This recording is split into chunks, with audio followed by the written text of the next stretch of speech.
Ini serius ya buat kamu nasabah pinjaman online, apalagi yang saat ini punya pinjaman di pinjol legal ya. Mohon untuk hindari galbay di 3 pinjol legal ini.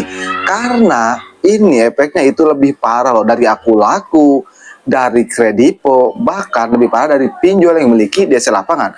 Padahal 3 pinjol legal ini itu tidak memiliki DC lapangan. Tapi jangan berani-berani deh galbay di 3 pinjol legal ini. Jadi buat kamu nasabah pinjaman online atau buat kamu yang saat ini punya pinjaman di pinjol legal ya, ya bisa dibilang wajib tidak wajib, kamu harus simak video ini. Kamu harus tahu pinjol apa sih atau 3 pinjol apa sih yang kita itu dilarang galbay ataupun gagal bayar di 3 pinjol legal ini. Ya kalau kamu udah berpengalaman galbay itu bebas-bebas saja. Tapi kalau kamu baru pemula, jangan berani-berani deh.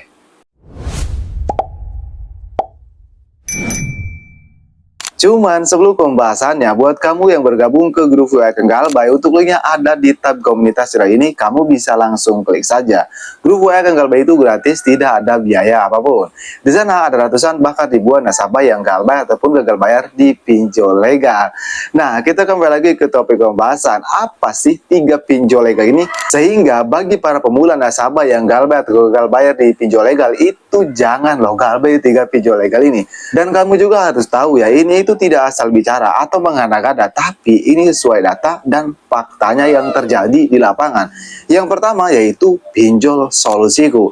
Nah, kenapa saya melarang kamu punya pinjaman di pinjol solusiku ini? Karena kamu belum jatuh tempo aja, misalnya nih, kamu melakukan pembayaran pada hari jatuh tempo pada hari tanggal 16 ya. Nah, pada tanggal 15 kamu belum membayar, otomatis loh kamu udah dicaci maki. Ini serius ya, ini fakta terjadi di lapangan. Bagi kamu nasabah solusiku mungkin sudah ngalamin kan hal tersebut, belum juga jatuh tempo tapi udah diteror sana sini, bahkan kata-kata kasarnya itu udah keluar. Nah itu kan nggak jelas ya, maksudnya ya emang nggak jelas. Kecuali kita galbay, misalnya 1 minggu galbay atau 2 hari galbay, barulah mereka neror kita atau memaki-maki kita. Tapi kalau kita belum jatuh tempo, itu udah teror, itu udah kelewatan sih.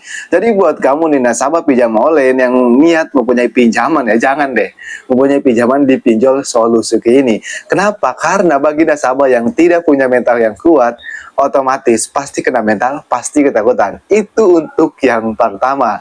Dan untuk yang kedua yaitu pinjol yang harus kamu hindari mempunyai pinjaman, itu pinjol EasyCash. Kenapa saya larang kamu punya pinjaman di pinjol EasyCash? Karena sudah jelas kalau kamu nasabah pemula atau baru terjun ke dunia perpinjolan dan melakukan galbay di pinjol EasyCash ini, pasti kamu kena mental, kehidupan kamu sehari-hari terganggu, nggak enak makan, nggak enak minum. Perlu dicatat, EasyCash ini tidak memiliki DC lapangan, tapi terornya itu bisa loh, bisa 24 jam. Bahkan mereka ini itu dapat gelar ya, yaitu Raja Teror dari pihak pinjol. Lebih tepatnya dari pinjol-pinjol yang lainnya ya. EasyCash ini termasuk ke salah satu pinjam online yang terornya itu bisa 24 jam atau bisa tanpa henti.